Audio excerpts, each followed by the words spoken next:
자, 이번 시간에는 외려설에 대해 보도록 하겠습니다. 자, 외려설은 교과서 162페이지고요. 거기부터 보도록 하겠습니다. 162페이지에 보면은 하생의 이름은 징이고 대구 사람이다 라고 되어 있고요. 162페이지 네 번째 줄입니다. 그래서 인물에 대해서 소개하고 있죠. 그래서 하생이라는 인물에 대해서 이렇게 소개하고 있는 부분이고, 그다음에 162페이지의 다섯 번째 줄에 보면은 생김새가 뚱뚱하고 땅딸막해서라고 하면서 말의 이제 외모에 대해서 묘사하는 부분이 있습니다.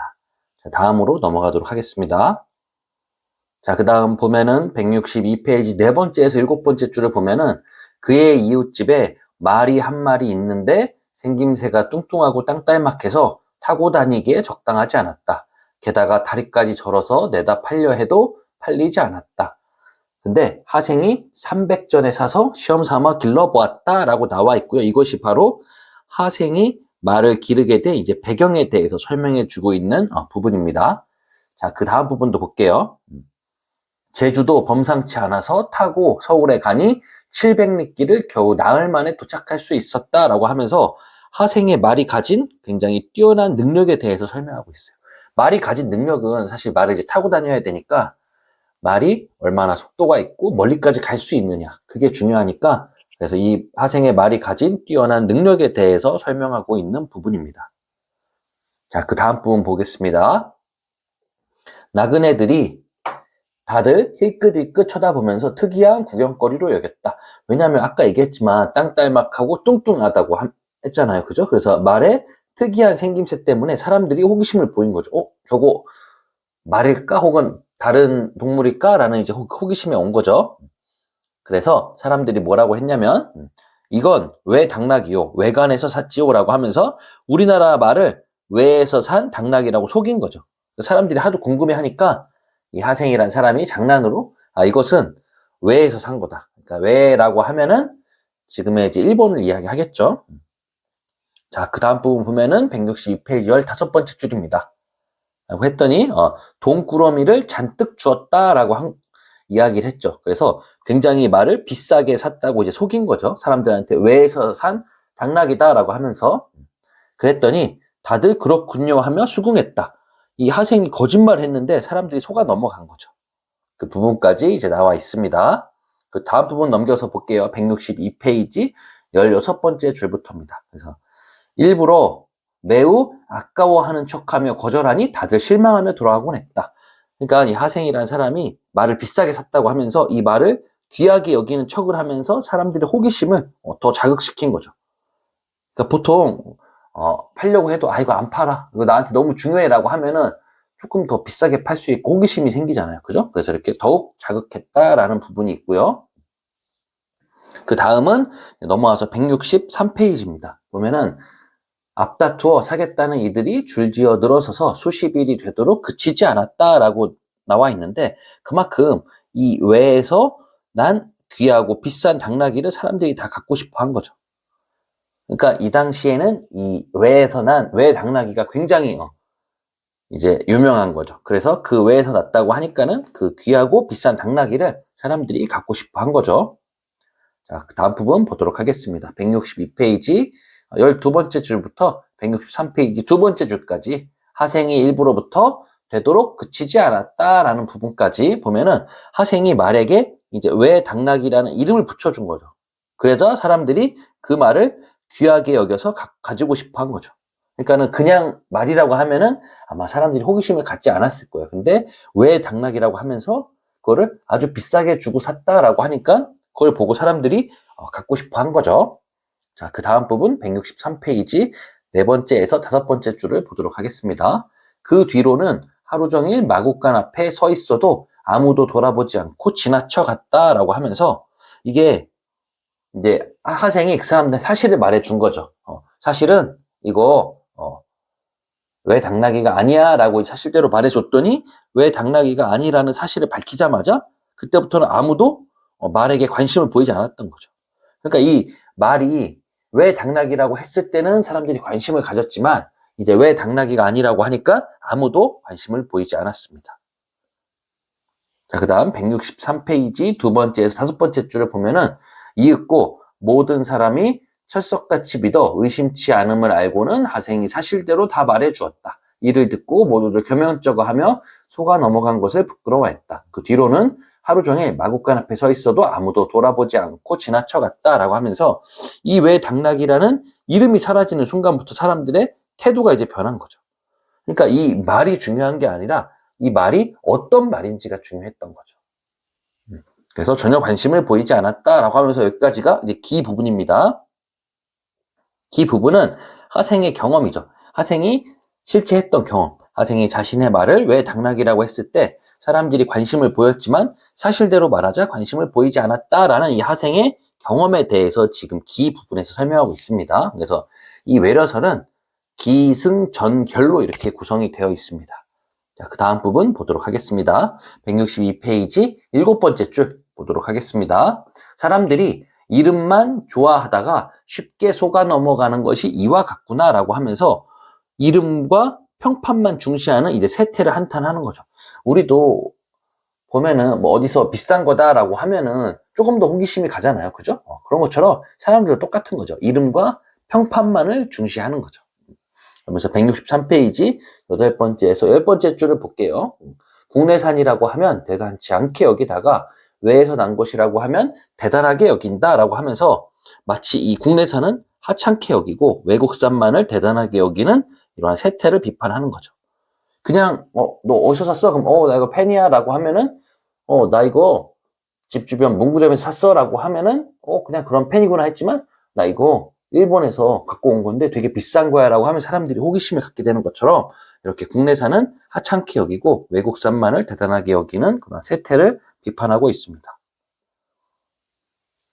그 다음 부분 볼게요. 그 다음 부분도 보면은 보면 162 여기 2페이지가 아니라 3페이지예요. 163페이지 10번째에서 11번째 줄에 보면은 뚱뚱하고 땅딸막한 이 말에게 왜 당나귀라는 이름을 붙여주자 다들 내가 팔지 않을까 하며 염려하며 몰려들었다라고 하면서 이 실질적인 거 따지지 않고 이름만으로 대상의 가치를 평가하는 거죠. 그러니까 실질적인 능력이 사실 중요한데 그 능력보다는 그 대상이 갖고 있는 이름이나 그 대상의 평판만을 중시하는 거죠. 그래서 여기까지가 이제 승 부분이 되겠습니다. 승 부분은 하생이 이제 하는 말이죠. 사람들은 이름만 좋아하여 쉽게 속아 넘어간다라는 부분. 그러니까 우리한테 어떤 이제 교훈을 주는 거죠. 그러면서 이제 전 부분을 보도록 하겠습니다. 여기서 중요한 부분은 요 동계거사가 되겠죠. 동계거사. 동계거사는 뭐냐면 이 동계는 조기명의 호입니다.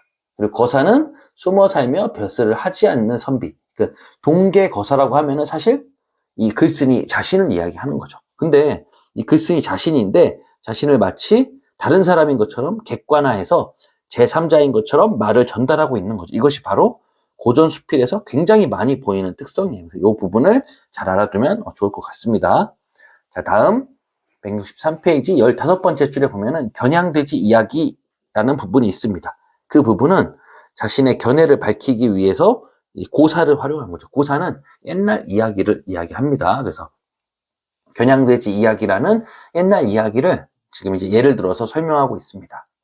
자, 163페이지 17번째 줄에 보면은 심부름 갔던 자가 돌아오는 길에 술에 취해서 겨냥돼지를 잃어버리고는 몰래 다른 돼지를 구해서 대신 바쳤지라는 부분. 그래서 옛날에 겨냥돼지라는 그 겨냥지방에 돼지고기 맛이 좋다는 말을 듣고 사람을 보내 사오게 한 거예요. 근데 그 사러 간 사람이 돌아오는 길에 술에 취해서 겨냥돼지 잃어버리고 몰래 다른 돼지를 구해온 거예요. 그러니까 이 돼지는 사실 실질적인 능력이 없는 이름만 겨냥인 돼지고기를 갖다가 바친 거죠. 다음 부분 보도록 하겠습니다. 그 고기를 먹은 이들이 아무도 그 사실을 알지 못한 채 역시 겨냥돼지는 다른 지방 고기와는 비교도 할 수 없을 만큼 맛있다며 호들갑을 떨었다고 하네 라는 부분까지 보면은 이게 바로 실질이 없는 대상을 평판에 의존하여 이제 판단을 한 거죠. 그러니까 실제 겨냥돼지가 아닌데도 그냥 이름만 이거 사실 겨냥돼지야 라고 하니까는 그걸 보고 사람들이 이거 너무 맛있다 라고 하는 거죠. 그래서 실질이 없는 대상을 평판에 의존하여 이제 판단을 한 거죠. 다음 부분 보도록 하겠습니다. 그래서 163페이지 20번째, 20번째 줄부터 21번째 줄까지 보면은 평판에만 의존하는 잘못이라고 되어 있는데 이게 바로 겨냥돼지 이야기의 교훈인 거죠.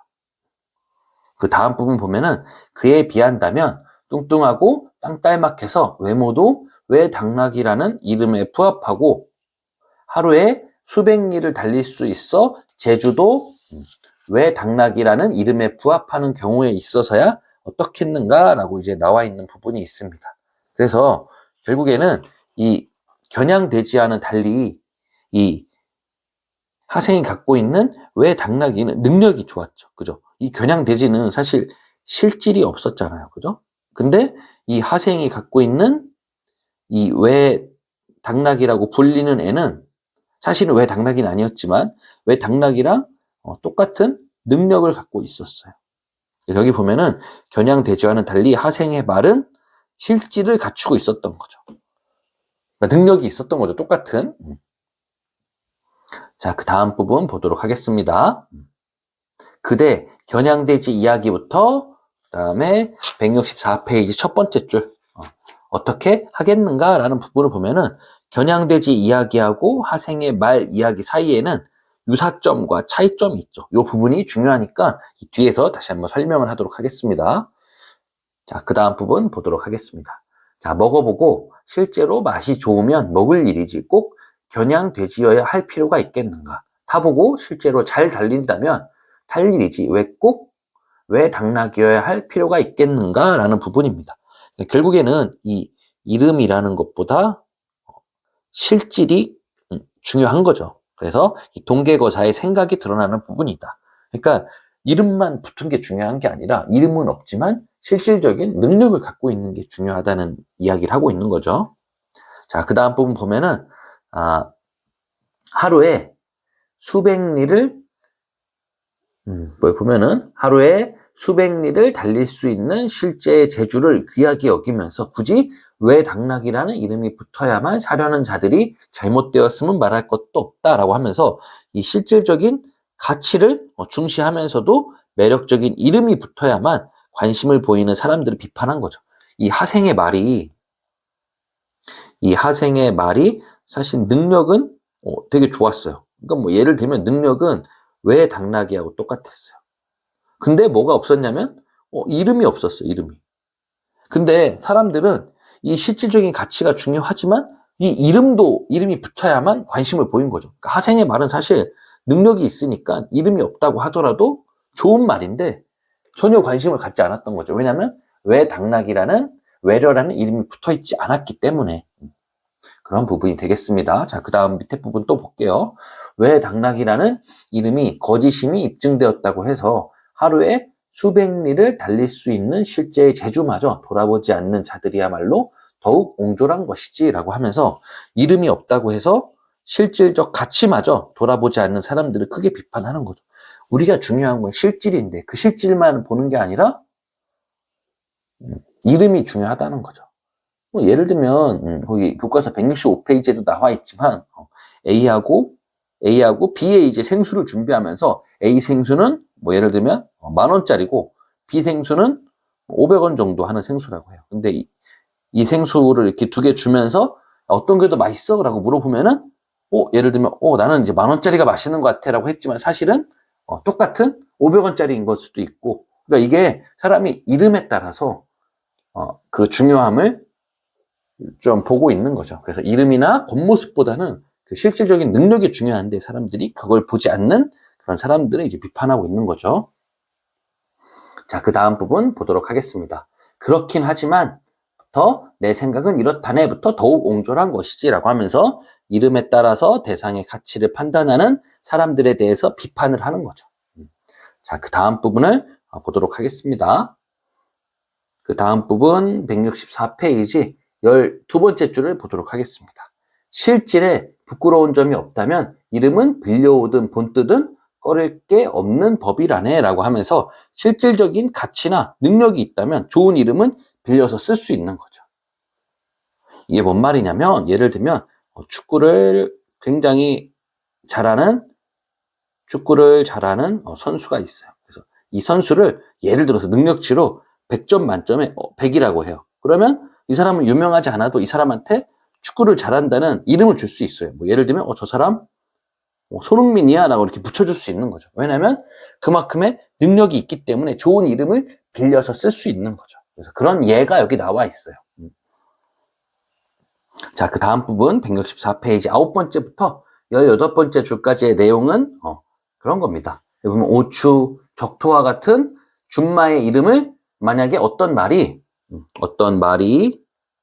만약에 천리를 달릴 수 있는 능력이 있다면 천리를 달릴 수 있는 능력을 만약에 갖고 있다면 그 말한테 오추 혹은 적토라는 되게 유명한 그 옛날 그 고대 중국의 고사들이 탔다는 그 말의 이름을 붙여줄 수 있는 거고, 혹은 이 말이 만약에 산만리를 달릴 수 있다면, 달릴 수 있는 능력을 갖고 있다면 이 말한테는 노기 혹은 황도와 같은 이름을 붙여줄 수 있는 거죠.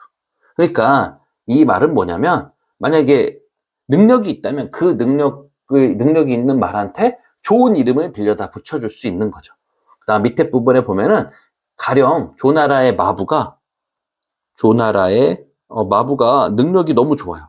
그러면 그 마부한테 되게 유명한 왕량이라는 칭호를 붙여줄 수 있는 거죠. 이 왕량은 춘추시대 때 말을 굉장히 잘 몰았다는 사람이에요. 그러니까 말을 잘 모는 사람한테는 너 왕량이야 라고 붙여줄 수 있는 거죠. 또 하나는 이 노나라의 의원이 편작이라고 부를 수 있다는 거예요. 이 편작이 뭐냐면 고대 중국의 굉장히 유명한 의사라고 보면 돼요. 그러니까 이 노나라의 의원도 유명하면은 저 사람 편작이야라고 이름을 붙여줄 수 있는 거죠. 그만큼 보면은 실질적인 가치나 능력을 갖추고 있다면 좋은 이름을 빌려줄 수 있는 거죠. 그게 바로 유명한 이제 고사, 옛날 이야기를 통해서 자신의 주장을 강화하고 있는 거죠. 자, 그 다음 부분 또 보도록 하겠습니다. 164페이지 19번째 줄. 이런 관점에서 본다면 그대는 애초에 세상을 속인 것이 아니며 세상도 역시 애초에 그대에게 속임을 당한 것이 아니라네. 그러니까 하생이 그랬죠. 자기의 말한테 외려라는 이제 외당락이라고 이름을 붙여준 건데, 근데 그만큼의 능력을 갖추고 있기 때문에 이거는 세상을 속인 것이 아니다라고 하는 거죠. 그러니까 하생의 말이 만약에 그런 능력이 없었다면 외려라는 이름을 붙여주면은 세상을 속이고 사기꾼이야라고 할 수 있지만, 하생의 말은 그런 능력을 갖고 있기 때문에 이름을 빌려주는 거는 괜찮다라는 내용이 되겠습니다. 그 다음 부분을 또 보라고 하겠습니다. 가령 시장에서 싸구려 채찍을 치자와 밀랍으로 꾸며서 5만금에 팔았는데 한 번 쓰자 부러져 버리고 마는 그런 경우에나 해당하는 거지. 이거는 실질적인 가치가 없는데 그럴듯하게 이제 색깔만 포장하는 경우, 이거는 속임이라는 거죠. 그러니까 굉장히 싸구려 채찍을 치자하고 그 밀랍을 이용해서 굉장히 비싼 것처럼 금으로 장식한 것처럼 꾸며서 파는 거예요. 근데 능력은 없잖아요. 그죠? 그런 경우에는 속임에 해당이 된다라고 하는 거죠.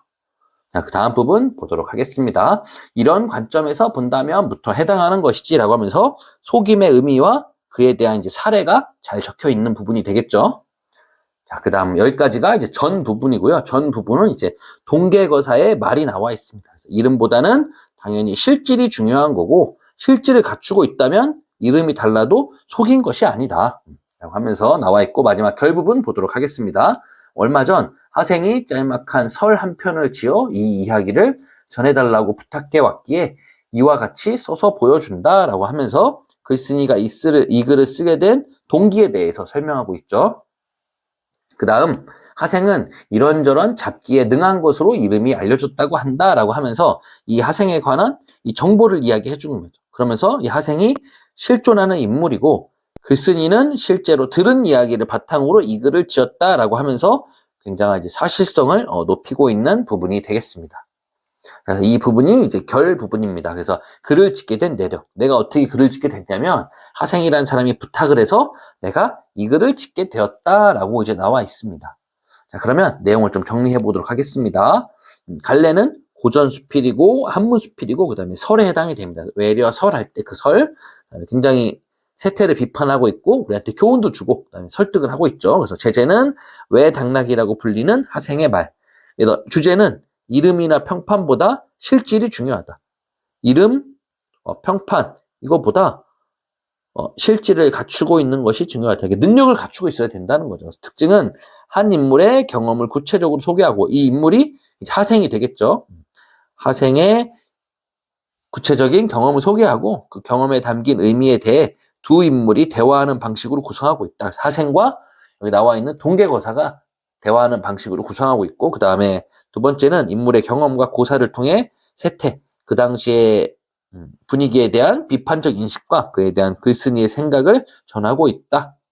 자, 그 다음 부분 이렇게 기승전결 이렇게 나와 있고요. 그래서 기 부분은 하생의 경험, 그 다음에 승 부분은 하생의 말, 전 부분은 동계거사의 말, 마지막으로는 어떻게 이렇게 글을 짓게 됐는지 그 내력에 대해서 설명하고 있습니다. 그 다음에 이거는 참고로 이렇게 한문수필의 종류가 있는데 우리는 설이니까 설만 잠깐 보면은 사물이나 경험의 이치를 풀이하고 자신의 깨달음이나 의견을 붙여서 서술하는 글이라고 되어 있죠. 그래서 이 수필이라는 장르에 이제 맞는 내용이 되겠죠. 자, 그 다음에 외래설에 나타난 교술관례 특징을 보면은 첫 번째, 글쓴이의 경험이 있어야 되죠. 근데 글쓴이는 동계거사가 하생으로부터 들은 이야기를 전했고 깨달음은 뭐냐면 실질 이름보다 실질이 훨씬 중요하다. 그 다음에 설은 하생의 일화와 관련하여 세상의 이치를 풀이하고 자신의 의견을 덧붙이고 있다라고 나와 있습니다. 자, 그 다음 하생의 말 이야기에 대한 하생과 동계거사의 인식을 보면 하생의 생각은 자신의 말에 왜 당나귀라는 거짓말에 세상 사람들이 쉽게 속아 넘어갔다. 그래서 세상 사람들은 실질이 아닌 이름만을 중시한다. 그래서 동계거사의 생각은 뭐냐면 하생의 말은 능력과 재주가 뛰어나기 때문에 이름에 맞는 실질을 갖추고 있다. 그래서 하생이 세상 사람들을 속인 것이 아니며 세상 사람들도 하생에게 속은 것이 아니다. 왜냐하면 그만한 실질을 갖추고 있기 때문에 실질에 맞는 이름을 붙여주는 건 괜찮다라는 내용이 되겠죠. 자, 그 다음 설의 일반적인 구조를 보면은 일상의 제재와 경험, 그래서 하생의 말 이야기, 그러면서 글쓴이의 깨달음이나 의견을 보편적 진리를 유추해서 끌어내는데 평판에 의존하는 잘못은 예로부터 있어 왔다. 그러나 실질을 갖추고 있다면 그에 부합하는 이름을 가져다 써도 괜찮다라는 부분이 되겠습니다. 자, 그 다음 학습활동 1-1번을 보면은 하생이 왜 당나귀라고 말했을 때 왜 당나귀라고 이야기를 했을 때 사람들의 반응은 어땠냐면 값이 많이 나간다는 말에 수긍하고 많은 값을 치르고라도 사고 싶어 했어요. 근데 하생이 사실대로 이거는 외당나귀가 아니라고 막 얘기하니까는 겸연쩍어 하며 속아 넘어간 것에 부끄러워하고 있다. 다음 부분 1-2 부분 보도록 하겠습니다. 하생의 생각은 어떠냐면 세상 사람들이 이름만 좋아하다가 쉽게 속아 넘어간다. 동계거사의 생각은 어떠냐면 평판에만 의존하는 잘못은 예로부터 있어 왔다. 그런데 하생의 말은 뛰어난 재주를 지니고 있으므로 왜 당나귀라고 이름을 붙인 것이 세상을 속인 것이라고 할 수 없다. 이렇게 나와 있고요. 자, 그 다음 학습활동 2-1번을 보면은 두 대상의 이제 차이점과 공통점을 볼 건데 왜 당나귀라고 이름 붙인 말은 실질하고 평판이 모두 있죠. 왜냐하면 실질, 능력도 갖추고 있고 그 다음에 그 하생이 이름을 붙여준 거죠. 외려라는. 그래서 두 개를 다 갖추고 있는데 겨냥이라고 이름 붙인 돼지는 실질은 없죠. 그죠? 능력은 없는데 겨냥이라는 평판만 있는 거죠. 그래서 둘의 공통점을 보면은 평판에 의존해서 가치를 부여하고 있다라고 돼 있어서 이렇게 공통점과 차이점을 잘 알면 될 것 같습니다. 자, 그 다음 학습활동 2-1을 보면 구절에 나타난 표현상의 특징을 보면은 동계거사가 이 말을 듣고 웃으며 말했다. 이 부분은 선생님이 얘기했죠. 동계거사 자신을 객관화해서 마치 제3자인 것처럼 말을 전하고 있다라고 하면서 나와 있고 그다음에 이 부분은 고사를 활용하거나 구체적인 사례를 들어서 자신이 말하고자 하는 말을 독자들에게 쉽게 전달할 수 있다. 예를 들면 조금 더 쉽게 전달이 되겠죠. 자, 그 다음 학습활동 2-3번을 보도록 하겠습니다. 보면은 1-2를 바탕으로 하여 이 글에 나타난 글쓴이의 개성이 뭐냐면 자신이 말하고자 하는 말을 효과적으로 전달하기 위해 고사, 구체적인 사례 제시를 활용하고 있으며 마치 자신을 제3자로 객관화해서 세태를 비판적으로 통찰해내는 지식인의 면모를 보여주고 있다라고 나와 있습니다. 그 다음에 학습활동 2-4번을 보도록 하겠습니다. 교과서는 167페이지가 되겠습니다. 7페이지 보면은 하스팔동 2-4번은 결국에는 그 겨냥돼지 이야기하고 왜 당나귀 이야기를 좀 정리를 해보면은 겨냥돼지 이야기는 평범한 돼지를 겨냥돼지라고 하자 사람들이 맛있다고 평가한 거고, 외당나귀는 재주가 있는 우리나라의 말을 외당나귀라고 하자 사람들이 처음엔 사려고 했다가 나중에 사실이 밝혀지자 아무도 관심을 갖지 않은 거. 공통점은 사람들은 실질을 중시하지 않고 결국엔 평판에 의존해서 가치를 판단한 거죠. 차이점은 겨냥돼지는 실질이 없는 이름만 갖다 썼지만 하생의 말은 이름에 부합하는 실질도 두 개를 다 갖추고 있다라고 나와 있습니다. 그 다음에 교술갈래의 개념과 특성을 좀 정리해보면, 교술갈래는 글쓴이의 경험이나 성찰을 바탕으로 감동이나 교훈을 주는 문학의 한 갈래이고요. 그래서 여러분들 잘 아는 수필, 일기, 혹은 오늘 배운 설 같은 게 있겠죠. 그래서 교술갈래의 특성과 구성 요소를 보면은 다른 문학갈래에 비해 굉장히 형식이 자유롭습니다. 그리고 자신의 경험, 생각, 느낌 등을 독자에게 직접 말하는 방식을 취하는 거죠. 예를 들면 서술자나 혹은 화자가 있는 게 아니라 독자에게 직접 전달하는 거죠. 그리고 발상과 표현에서 글쓴이의 개성이 잘 나타난다. 그리고 글쓴이의 경험, 깨달음, 인생관, 가치관, 개성 등이 주된 구성 요소이다.